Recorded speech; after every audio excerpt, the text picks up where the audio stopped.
মায়ের কাছে, মা যশোমতী, মা আমার কাছে ধরা ভরা পান সাবলা উদয়নাথ অনেক সাপ আছে, তোমাদের কেউ দেখবে? যশোমতী বলো, গোপালের মতো কে ডাকছে? মামা যশোমতী যেই দরজাটা খুলেছে, বলছে, "এই সাপুরে, কি নাম তোর? সাপুরে, কি নাম?" সাপুরে মনে মনে ভাবছে, মা আমায় চিনতে পারেনি। মা যদি চিনতে পারতো তাহলে জিজ্ঞেস করতো, কেন, কি নাম?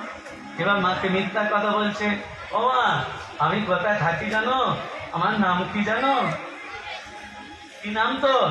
কোথায় থাকিস? আমি মথুরানি বাসী, নাম কালো শশী। মধুরানী বাসী নামে